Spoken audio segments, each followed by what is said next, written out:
7 Soviet-trained MiG-29s climbed aggressively at Baghdad's defense controllers' screamed coordinates. They were hunting American bombers. But here's what they didn't see coming. There were no bombers. Only 4 Vietnam-era F-4 Phantoms that couldn't win a dogfight if their lives depended on it.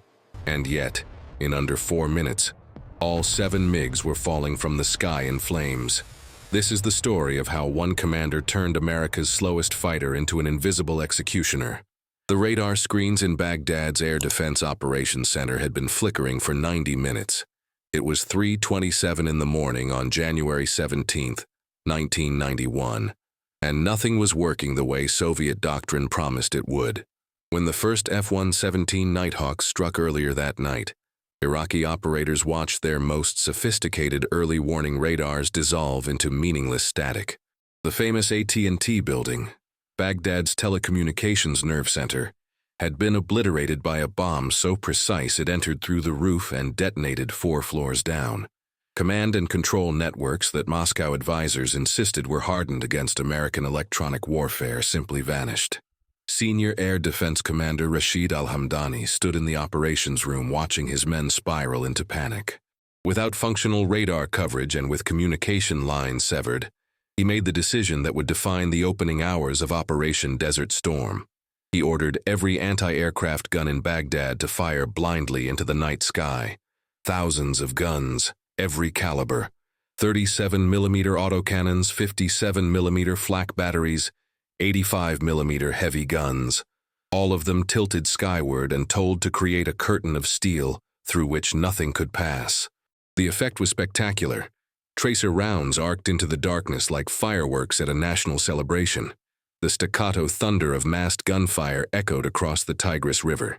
CNN cameras positioned on the roof of the Al Rashid Hotel broadcast the chaos live to the world. Commentators described it as the most intense anti-aircraft barrage since World War II. Millions of dollars in ammunition expenditure per minute. Baghdad's defenders were throwing everything they had at an enemy they couldn't see. And above the maelstrom, cruising at 38,000 feet, the F-117 pilots watched the fireworks display with professional detachment. The tracer fire peaked at around 25,000 feet before tumbling back to Earth. The Nighthawks were operating in a completely different altitude band, invisible to radar, selecting targets with infrared precision. Not a single aircraft was scratched. The most formidable integrated air defense system in the Middle East was burning through its ammunition reserves, shooting at ghosts. But 140 miles north of Baghdad, a different kind of chaos was brewing. And this chaos had been carefully designed by a man who understood that the greatest victories come not from superior firepower, but from superior deception. Colonel Marcus Carman, call sign Viper Lead, had flown F-4 Phantoms in Vietnam. He'd watched friends die in turning fights with MiG-17s over Hanoi. He'd seen what happened when American doctrine forced pilots to engage in visual-range dogfights where the enemy's lighter, more maneuverable aircraft could exploit every weakness of the heavy, missile-focused Phantom. 23 years later, as commander of the Wild Weasel Squadron tasked with suppressing Iraqi air defenses, Carman was flying the same basic airframe. The F-4E was upgraded with better avionics and a 20mm cannon that the original lacked. But the fundamental aerodynamic reality hadn't changed. In a knife fight with a modern fighter, the Phantom was still at a lethal disadvantage. The Iraqi Air Force flew MiG-29 Fulcrums. These were not the export downgraded models that would later flood international arms markets. These were frontline Soviet interceptors, delivered to Baghdad with the latest avionics packages Moscow was willing to part with. The MiG-29 could sustain a turn rate of 28 degrees per second. The F-4E, loaded with missiles and electronic warfare pods, could manage 17 degrees per second on a good day. In aviation terms, that 11-degree gap was the difference between predator and prey. If Iraqi pilots could force American F-4s into visual-range turning engagements, the mathematics were brutally simple. The Phantoms would be slaughtered. Carman had spent months before the war studying Iraqi air defense doctrine. Soviet training emphasized mass response to bomber threats. When radar detected a formation of heavy bombers, doctrine called for scrambling multiple interceptors to climb rapidly and engage before the bombers could deliver their payloads. The interceptors would approach from below and behind, using their superior climb rate and speed to position for missile shots. It was a doctrine designed during the Cold War to defend against waves of American B-52s crossing the Arctic Circle. And Karman realized that doctrine had a fatal blind spot.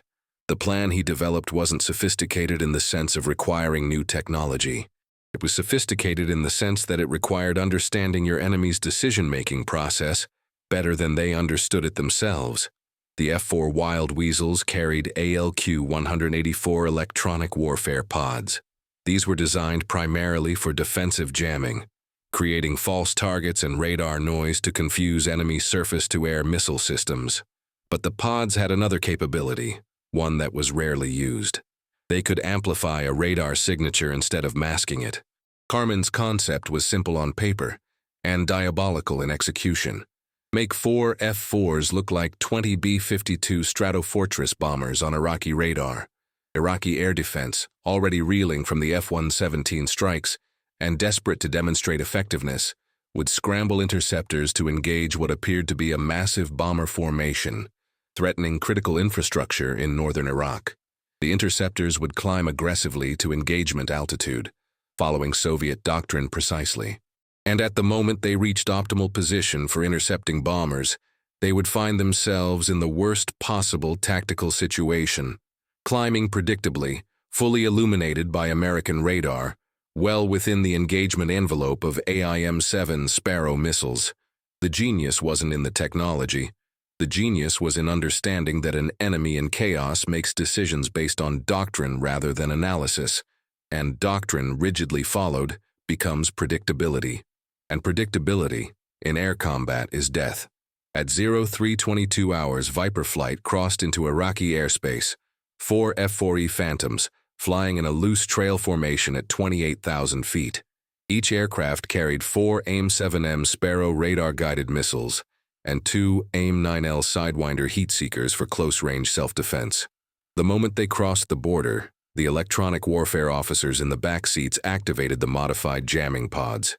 On Iraqi radar screens, the 4 small contacts suddenly bloomed into a massive formation. 20-plus large radar returns, characteristic signature of heavy bombers, altitude Angels 20, heading 340 degrees, speed 450 knots. Directly toward Mosul's oil refinery complex and military headquarters. The Iraqi radar operator at Al-Taqadum Air Base, located 60 miles west of Baghdad, saw the contacts appear and felt his stomach drop.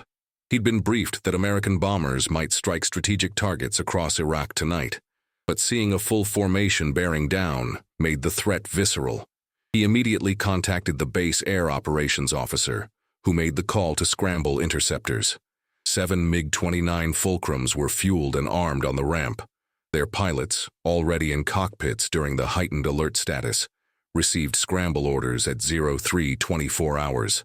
Engines spooled to full power. Afterburners ignited. 7 interceptors launched within 90 seconds of each other. Iraqi ground control vectored the MiGs toward the bomber formation, providing continuous updates on heading, altitude, and speed. The flight lead, a Soviet-trained major with over 1,000 hours in the fulcrum, organized his formation into a single-file climb. This was textbook Soviet doctrine. Maintain vertical separation during climb. Approach target from below. Spread laterally at the last moment for simultaneous engagement. The MiGs climbed through 20,000 feet, then 30,000, engines howling at military power. Aboard Viper lead, Colonel Karman watched his radar display with the calm detachment of a man who'd seen this movie before. The Iraqi MiGs were following the script exactly as predicted. Single-file climb, no variation in flight path, no attempt at tactical deception. They were following their training, and their training was taking them directly into the envelope. The ALQ-184 pods were doing double duty now. They continued to amplify the F-4s' radar signatures, maintaining the illusion of a bomber formation, while simultaneously beginning to jam Iraqi ground-based radar. The effect was to isolate the MiGs from their ground controllers, forcing them to rely on their own onboard radars to acquire targets. But the MiG-29's early model N010 radar, while effective against large targets like bombers, was vulnerable to exactly the kind of electronic noise the ALQ-184 excelled at generating. At 0331 hours, with the MiGs at 35,000 feet and still climbing, Carmen made the call. Viper flight broke their amplification jamming and switched to pure defensive mode. On Iraqi radar, the massive bomber formation suddenly vanished. At the same instant, the four F-4s activated their APQ-120 fire control radars, far more powerful than the MiG-29 sensors. The Iraqi flight lead's radar warning receiver exploded with alarm tones. He was being painted by multiple fire control radars. But more confusing was what his own radar was showing. Where 20-plus bomber contacts had been moments ago, there were now only 4 fighter-sized returns. And those returns were not fleeing, they were maneuvering into engagement geometry. He transmitted on the radio, voice sharp with confusion. The recording would later be recovered from Iraqi Air Force archives. "Where are the bombers? I see only fighters. I am being illuminated. Request vectors for..." The transmission cut off. Viper lead and his wingman had achieved missile lock at 42 miles. The geometry was perfect. The MiGs were in a predictable climb, high closure rate, minimal lateral movement. The F-4s were level and stable. Perfect firing parameters for the AIM-7M Sparrow. Carmen toggled his weapons selector and felt the familiar thump as the missile ejected from the belly mount. The Sparrow's rocket motor ignited a safe distance from the aircraft, accelerating the missile to Mach 4. From the perspective of the Iraqi pilots, the situation went from confusing to catastrophic in the span of 3 seconds. Radar warning receivers screaming. Missile launch detection systems triggering. No clear understanding of where the threat was coming from, or how many hostiles were present. Soviet doctrine had trained them for bomber interception, not for sudden engagement with fighter aircraft employing beyond visual range tactics, while hidden behind a wall of electronic jamming. The first 2 Sparrows hit their targets 90 seconds after launch. 2 MiG-29s disintegrated at 36,000 feet. The explosions were visible from the F-4s as brief orange flowers blooming in the darkness. Viper 2 and 3 fired their missiles 4 seconds after lead. Another 2 launches. Another 2 MiGs locked. The remaining Iraqi pilots broke formation, scattering in different directions, trying to create lateral separation, and force the Americans into a turning fight where the Fulcrum's superior maneuverability could be employed. But that's not how beyond visual range combat works. The F-4s had altitude advantage, energy advantage, and most critically, information advantage. Their radars could track all 7 MiGs simultaneously. The Sparrow missiles, once launched, were writing their own radar guidance to targets that were maneuvering but not evading effectively. You can't outmaneuver what you can't see coming. 2 more MiGs exploded. 51 seconds had elapsed since the first missile launch. 5 kills.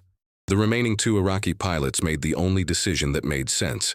They rolled inverted and dove, lighting afterburners, trying to get below 10,000 feet where ground clutter might mask them from radar, and where they could potentially merge with the American fighters in a visual turning engagement.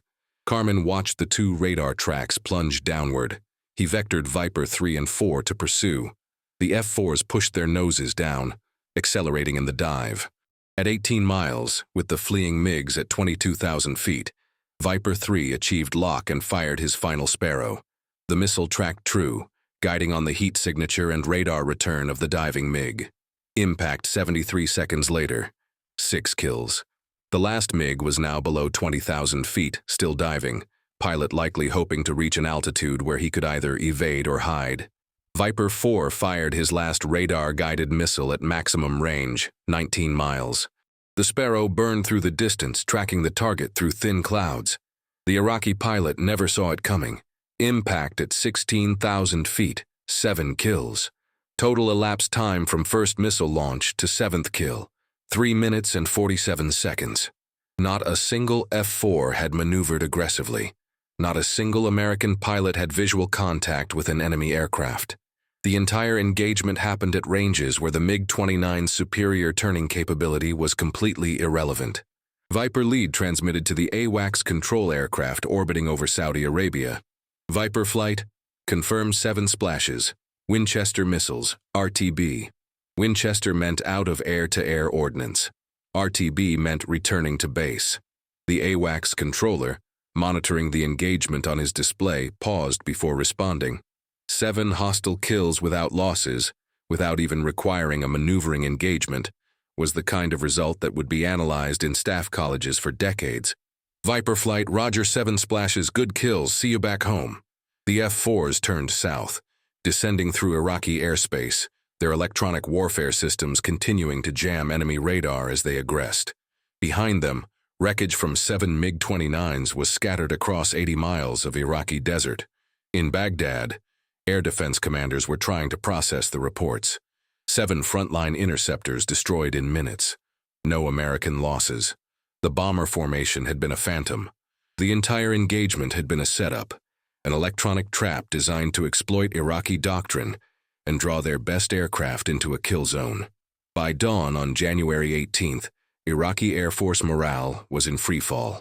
If obsolete F-4 Phantoms, an airframe designed in the 1950s, could massacre modern Soviet fighters without even entering visual range, what chance did they have against the F-15s and F-16s that represented the bulk of coalition air power? Within 48 hours, Iraqi pilots began flying their aircraft to Iran, defecting en masse rather than face the coalition's air superiority. Over 120 aircraft would eventually flee across the border, interned by the Iranian government for the duration of the war. The Iraqi Air Force, which on paper had been the 6th largest in the world, effectively ceased to exist as a fighting force before the ground war even began. Soviet military observers in Baghdad sent frantic reports back to Moscow. The engagement data contradicted fundamental assumptions about how modern air combat would unfold. Soviet doctrine had always assumed that Western fighters would eventually have to close to visual range, where superior maneuverability and pilot aggression would decide the outcome. But the Americans weren't playing that game. They were killing from distances where Soviet-designed aircraft couldn't even achieve radar lock, using electronic warfare to shape the battlefield and force engagements on their terms. The broader lesson was appearing across every domain of Desert Storm. American M1 Abrams tanks were destroying Iraqi T-72s at ranges where the Soviet-designed tanks couldn't return fire effectively. American artillery was using GPS and computer fire control to achieve first-round accuracy that Soviet doctrine said was impossible. American intelligence, surveillance, and reconnaissance systems were providing battlefield awareness that made traditional Soviet massed assault tactics suicidal. The gap wasn't just technological. The gap was philosophical. American military culture encouraged junior officers to innovate, to question doctrine, to find creative solutions to tactical problems. Colonel Carman's electronic deception plan wasn't something he'd been ordered to execute by higher headquarters. It was something he'd developed, briefed to his chain of command, and been given permission to attempt. Soviet and Iraqi military culture, by contrast, emphasized rigid adherence to doctrine. Deviation from the plan was discouraged. Initiative was suspect, and in modern warfare, where the side that adapts faster survives, that cultural difference was as lethal as any technological gap. Colonel Carman's interview, declassified in 2005, captured the essence of the engagement with brutal simplicity. We didn't outfly them. We didn't have better aircraft. We outthought them. Every MiG that climbed to fight ghosts was a coffin with afterburners attached. They followed their training, and their training killed them. The F-4 Phantom II would be retired from U.S. Air Force service in 1996, replaced by more modern aircraft that had been designed from the outset for beyond visual range combat. But that final combat deployment in Desert Storm represented a kind of redemption for the airframe. The Phantom had been designed as a missile-armed interceptor, not a dogfighter. Vietnam had forced it into a role it wasn't optimized for, resulting in painful losses. But in Desert Storm, employed according to its original design philosophy and enhanced with modern electronic warfare systems, the Phantom demonstrated exactly what it had always been capable of when used correctly. The 7-0 kill ratio achieved by Viper flight became a case study taught at every military staff college in NATO. Not because it demonstrated superior technology, though American systems were indeed superior, but because it demonstrated superior operational thinking, the ability to understand enemy doctrine, identify its vulnerabilities, and construct a tactical scenario that forced the enemy to execute their doctrine in an environment where it became a liability. For Moscow, the implications were devastating. If American electronic warfare and beyond visual range tactics could negate the performance advantages of frontline Soviet fighters, then the entire structure of Soviet air defense doctrine was compromised. The MiG-29 was supposed to be the answer to American F-15s and F-16s. But if American pilots could kill them without even entering the merge, the generational leap that the fulcrum represented was irrelevant. Soviet military journals in 1991 and 92 published article after article, debating information warfare, network-centric operations, and the necessity of cultural change within the military. But the Soviet Union itself was collapsing. By December 1991, the red flag came down over the Kremlin for the last time. The military that had been humiliated in the Iraqi desert ceased to exist in its Cold War form. The night of January 17, 1991, wasn't just about 7 MiGs and 4 F-4s. It was about the final demonstration that the Soviet model of military power, built on mass and rigid doctrine, couldn't survive contact with an adversary that prioritized information dominance and tactical flexibility. And for the Iraqi pilots who climbed into the night sky hunting bombers that didn't exist, their final moments were defined by a confusion that never resolved. Their radars showed contacts that vanished. Their training told them to climb. Their doctrine told them to engage. And then missiles appeared from directions they hadn't anticipated, fired by aircraft they couldn't detect, guided by systems they couldn't jam.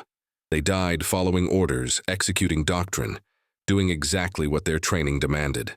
And that, ultimately, was the trap. Because the Americans had studied that doctrine, understood it completely, and built a scenario where following it perfectly was the path to annihilation. Colonel Karman, sitting in the cockpit of Viper Lead as his flight egressed Iraqi airspace, allowed himself a moment of satisfaction. 23 years after watching friends die in Vietnamese skies, flying the same basic airframe, he just demonstrated that the aircraft was never the problem. The tactics were the problem. And when you fix the tactics, when you fight the enemy's weakness instead of their strength, even an old fighter from a previous generation can become the deadliest thing in the sky. The laughter had stopped. The Soviet advisors who'd assured Baghdad that American technology couldn't overcome Soviet doctrine were silent. The Iraqi Air Force, which had been the terror of the Persian Gulf, was fleeing to Iran. And the F-4 Phantom, the fighter everyone said was obsolete, had just written the final chapter of its combat history with a perfect kill ratio against a modern adversary. 7 MiGs, 4 minutes, 0 losses, not because of superior turning performance, but because turning performance didn't matter when the fight was decided before the enemy even knew they were in it. If this story showed you how strategy beats raw power, hit that subscribe button and join us for more untold military history. Drop a like if the F-4's redemption caught you off guard. And let me know in the comments what other obsolete weapons proved everyone wrong. See you in the next one.